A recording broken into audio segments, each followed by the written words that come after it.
Ayan, good morning. So maaga kaming nagising kasi maaga yung kailangan namin puntahan today. At para bang everyday routine ay mag-fit check dyan sa salamin na yan. Tissue. Panis ng tissue. Ay, bukas yung paglinis tayo. Wala ka tayo lahat bukas? Meron. Saan? Sa mountain. Para may ano ka na uuwi. Anong Sa oras? Walang oras bukas. Walang Ito agad yung ano. Hindi sa umaga magpaglinis. Hindi, okay. Ano kaya ito mga bagahing to? So nag-book lang kami ulit ng Grab or yung Bolt nila dito. Next game na naman tayo. So on the way na tayo sa Siam Paragon at nandun kasi yung mga bus na sasakyan natin. Actually ito malapit lang din siya sa tinutuluyan namin, so mabilis lang kaming nakarating.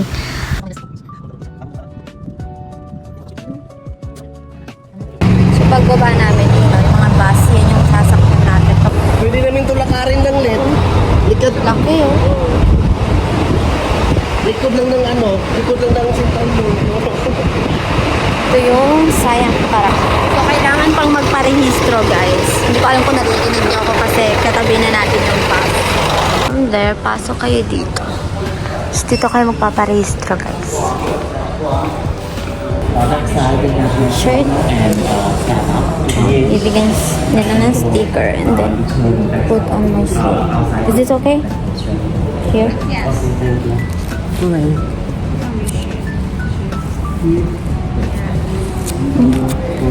Ito na sa gitna. Break mo. Mamaya pa kaming 9 kaya kakain muna kami. Kain muna kami. Kasi hindi pa kami nagbe-breakfast. Ito guys, ang kanilang ano.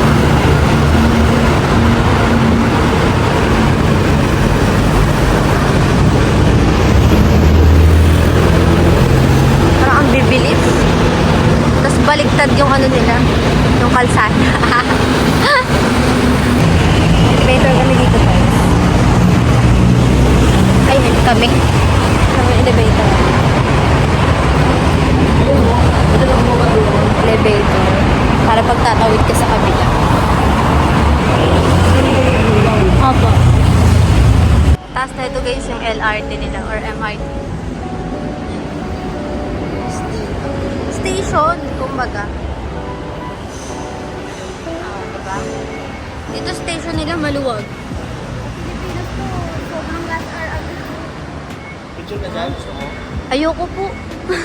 Kasi Pilipinas lang yata yan eh. Sabi mo. Titingnan mo. Diba? May mga ganito pa oh. Parang na yun. May mga bilihan pa oh. Last hour ka. Kasi yung elevator. Dito banda yun eh. Ngayon po. Eto po mi.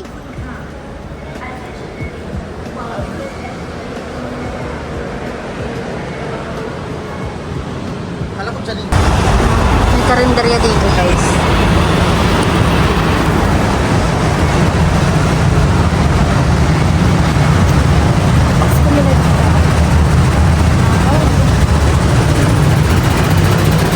iPhone.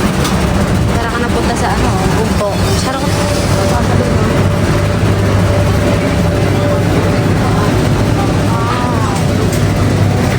Lot title. Dito ba tinuturo niya? Dito sa likod ko lang kainan. Mahabaan to. For me, para safe ako. Kakainin lagi pork. Ay, mga ilaw sila.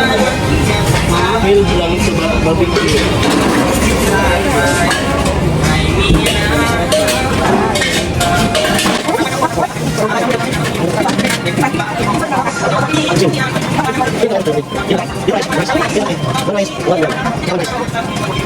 So, bawal sila fake out. So, naglibot-libot muna ako sandali para mag-ikot ko ano pa yung mga edwang pagkain na pwede kong makain na magugustuhan ko. Sabi ko, hirap ko naman ako. Meron ako makita ditong pork eh. Saan ko ba nakita yung pork?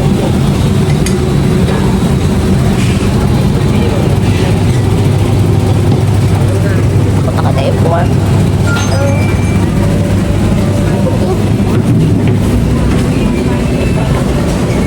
Ang hirap nang wala kang gustong kainin, sis. So, barbecue. Ito pala. How much? The pork with rice?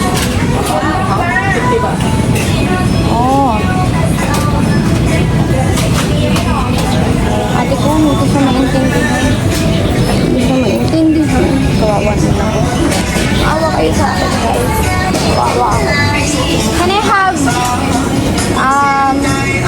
this one? This one and one rice.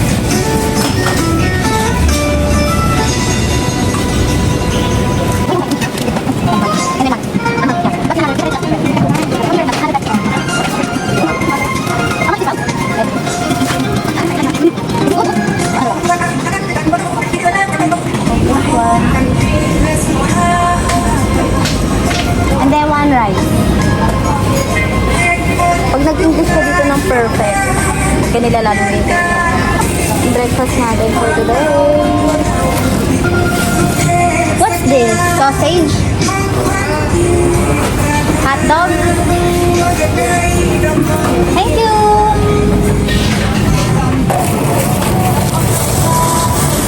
Tama-tama pag tayo na sipa.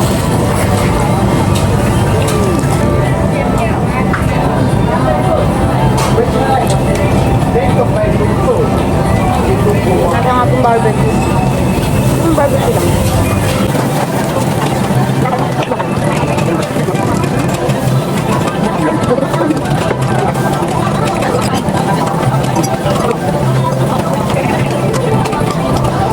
Girl, CR nila, di panis ka. Sis. So after breakfast, dumiretso kami ulit dito sa may Sayang Paragon and nag-CR muna kami bago umayos. And sobrang dinis sa CR nila. Asarap binyagan. Charis! Binigyan tayo ng map. Sticker. So while waiting, binigyan kami ng itong map ng pupuntahan namin, which is sobrang laki at lawak na hindi mo siya siguro kayang ikutin ng isang araw. Charisang OA, no? Pero totoo daw yun. Ancient City. At ang mga pupunta ng Ancient City, so Okay, so ito yung bus na sasakyan natin, papunta sa Ancient City. And siya din yung ating tour guide, yung naka-orange. Okay, so ang naupuan namin dito ay unahan. And yes, mas bet ko yan kaysa sa huli kami. As a person na may hiluhin at sukahin sa biyahe, perfect ang aming upuan here. So dito guys, kung mapapansin nyo, phone na naman yung gamit ko pang video. Kasi nagbi-video naman ako ng camera ang gamit ko. As you can see, nakasabit sa akin yung camera ko. Pero dahil alam nyo na, sinabi ko naman na to sa una kong video na in-upload, nakorap ang aking SD card. Super duper nakakainis, right? Nakatulog lang naman kami habang nagsasalita yung tour guide namin, dito pa lang, puno na agad yung cellphone mo. Wala pa sa dulo. Hindi naiintindihan daw, i-scan lang yung picture. So, meron siya ibibigay sa atin na ticket. Nandyan. Kung kayo mag-stay muna. Pwede nyo marireceive na ticket. Kaya, pasok tayo dito. So dito guys, pipila kayo para dun sa may cart na pwede nyong i-rent para maikot nyo tong Ancient City na to. So sobrang lawak nito, baka wala pa sa gitna o sa isang station, pagod ka na, so kailangan mo talagang mag-rent. Pero dapat may driver's license ka. So, mas mura kapag kayo mag-drive kaysa may driver. Kapag kayo mag-drive, kailangan ng driver license. Punta lang kayo dito. So, dito ganito. Pwede ka atang mag-rent dito. So dito kayo magpupunta sa gilid pagkalabas nyo dun sa para dun sa rerentahan nyo na e-car. nag-rent kami ng e-car. Kasi kapag di kami nag-rent ng e-car, tapos naglakad lang kami, baka 6 hours pa kami matapos dito, or more than 6 hours. Eh, parang 5 hours lang yung ano dito. Yung parang pinaka-time namin para ikutin to.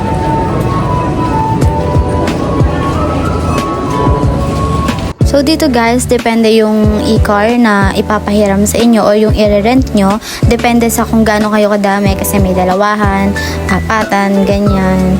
Pero dahil 3 kami, yung pang-apatan. And I suggest, and sila din naman mismo ang nag-suggest nito na i-video nyo yung sasakyan nyo bago nyo siya i-andar or i-gamitin, ganyan. Kasi pag may nasira dyan, babayaran nyo yon. So kahit halimbawa hindi naman kayo nakasira pero nakita nila may sira. So pwedeng sa inyo yun ibintang kahit hindi naman. So mas better yung videohan nyo. Ano na tayo cost? Ngayon lang sa umpisa lang to eh. Umpisa lang to eh. Pag nakuha ko na to mamaya,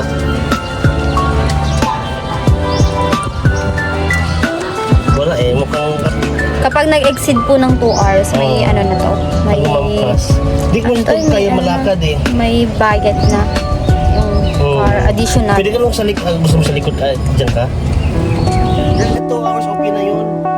Uy, bilang tayo. 11:24. So ito guys, yung una nating pinuntahan. And dito kami sa may gilid nag-park para mabilis lang din. Dito sa part na to, hindi na kami ganong naglibot dito eh. Kasi nga parang inahabol nga namin yung oras. Ganun. So nagpicture-picture lang kami yan. Ganyan. Sobrang lawak dito guys. Promise. So ito, nadaanan namin yung Thai floating market. So nagpicture-picture lang din kami dyan. Tapos konting video. Ganyan. So dito kami napadpad kasi paikot-ikot lang kami. Ganyan. So ito, sobrang feeling ko talaga bumalik tayo sa noong kailan. No? Charis. Pagdating nga namin dito, kami lang yung yung tao. So, basta ang ganda maglibot. Sa sobrang lawak nito, guys, parang hindi nyo makikita agad yung isa't isa, ganyan. Basta sobrang ganda, ang daming details sa bawat structure, from the carvings, ganyan. Ang perfect talaga niya for photos. At saka, sa pagkakaalam ko, parang dito din ginaganap yung mga pang teleserye, gano'n, sa na to, sa lugar na to. Pero syempre ng mga Thai yun. Pero di ko alam kung ito yung exact na yun ha. Kasi sobrang lawak nito tayo. Hindi ko matandaan kung sinabi ba ng tour guide yun or parang nakita ko lang sa video na parang dito ginanap. Not exactly this part ha. Pero parang dito ginanap yung ibang mga Korean drama. Balik na tayo, sobrang init. Dapat kakasanda ka talaga dito at saka sunscreen.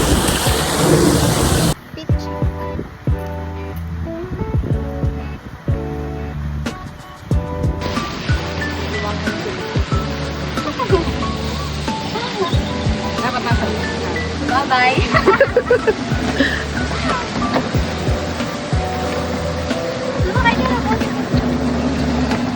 Tumakbo ka. Diyan ka. Tapos So, tintayin din natin ang pagdadrive ng e-car na to. And girl, nakaka-enjoy siya. Promise.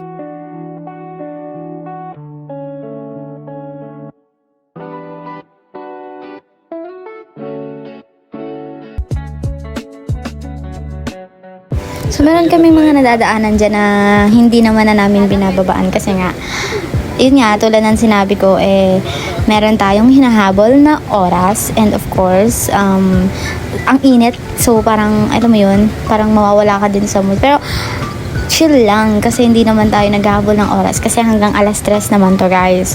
So, nasa sayo yun kung gusto mong mag-exit pa sa oras mo, pero mag-additional ka ng payment, ganon. So, dito, more on pictures na lang may ipapakita ko sa inyo since ayun nga, nakurap yung SD card ko. Pero, iyan yung mga napuntahan namin. And girl, ang ganda talaga. Sa lawak na ito, guys, hindi nyo kaya, promise, ako na nagsasabi sa inyo, hindi nyo kayang libutin to ng saglit lang na oras, promise. And ito yata yung isa sa pinaka-famous spots dito sa Ancient City. And ito yung isa sa pinaka-favorite ko kasi ang ganda talaga. Like, tignan nyo naman guys, para siyang floating palace sa gitna ng tubig. Sobrang peaceful lang talaga nung vibe niya. Like, feeling ko nasa fantasy movie ako. Charis! So, dito naman sa may layo na yan, buti na nakapagpa-picture ako dyan. Ayan. Ano siya, yung pagpasok mo sa loob niyan, yan yung parang mga, ano nila, yung mga horror movies nila na makikita mo sa Thailand, ganun. May video ako nun, pero dahil corrupt nga, sobrang nanghihinayang talaga ako, nakakainis. Wala akong magagawa. Kahit na anong pinapagawa ko, hindi talaga kaya. In fairness naman dito sa lawak nito, marami din kayo makikitang mga CR and mga first aid room, mga ganyan. Pero di namin na-try yung mag-CR, so hindi namin alam kung malinis ba, ganyan. So, kaya try nyo para makita nyo and ma-review nyo. Charis. So, yun nga. Ito, yung ginagawa lang namin dito is naglilibot-libot kami. Parang tinatapos na lang din namin yung oras namin sa paggamit ng e-car na to dahil ibabalik na din namin for the pahangin na lang, ganyan. So, kung mapapansin nyo, hindi kami kumain dyan sa loob. Hindi namin na-try. Pero meron guys, meron. May mga pagkain dyan. Syempre, hindi mawawala, diba? Pero hindi lang kami kumain kasi medyo busog pa kami that time. And pwede pala kayo ditong mag-rent ng ano nila, yung cultural na kasuotan nila, ganon. Para mas lalong feel nyo yung vibe dito sa loob ng Ancient City.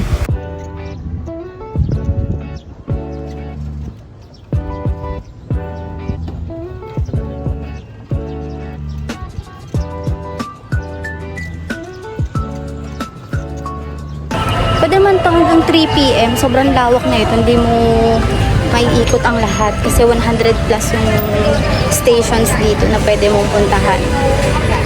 Buti na nagre-record ako kahit papaano ng mga ganito-ganito. So, ayan, nasa lobby kami after. So, while waiting lang kami sa iba, ganyan. Kasi medyo maaga pa ganyan. Hindi lang kami naglibot pa talaga kasi sobrang init. Kasi tanghali yan, te. So, kumain lang yan sila mommy and Tito Jun. Tapos ako nag-mango shake lang. Kasi medyo busog pa ako that time. Pero tumikim ako. Masarap siya, promise, te. And that's it for today's vlog dito sa Ancient City. And honestly, sobrang na-enjoy ko yung experience. Parang nakapag-tour na din ako sa buong Thailand in just one day. Char. Hindi, pero totoo yun. Like, kahit sabihin mong saglit and konti lang yung mga napuntahan namin. Ay nako, ang ganda. Hindi talaga masasayang yung punta nyo. And if you're visiting Bangkok and mahilig kayo sa mga history, culture, architecture, and of course sa photography, dapat talagang isama nyo to sa itinerary ninyo. Yun lang kasi sis, ang dami talagang pwede nyong pagpicturean dito. Sabi ko sa'yo, walang tapon sa lugar na to. And kung saan kami sumakay na bus, hindi na gagamitin namin pa uwi. Kasi tour package, ganyan. So, kung saan din kami pinick up, doon din kami ibababa. Doon sa may Sayang Paragon. So, ayan, pumasok lang kami ulit dito sa may Sayang Paragon, sa mall na to. Actually guys, sobrang lawak na ito, pero hindi namin siya nalibot, ganyan. Pero, nakikita ko sa mga TikTok, ganyan. Maganda siya. As in, sobrang malawak siya, ganyan. So, dito maraming mga pagkakainan. Pagod ka sa biyahe, pwede ka kumain. Nantay pa namin ulit yung binok namin pa uwi. Nandito na kami sa tapat ng Sayang Paragon. Kaya namin sis.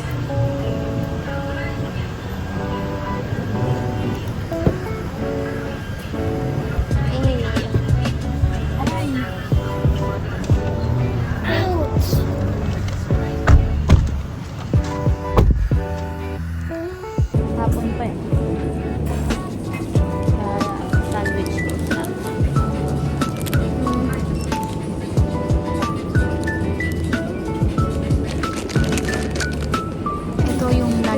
Travel. Napakapili ko sa pagkain kaya ang tagal-tagal ko talaga mamili kung ano yung sa tingin ko o na-judge ko, charis, na sa feel ko ay makakain ko, ganyan. Kasi nanghihinayang ako na baka mamaya ang bilhin ko hindi naman masarap, gano'n. Kasi nga, syempre, di naman ako sanay sa kung ano yung mga pagkain nila eh. Sandwich.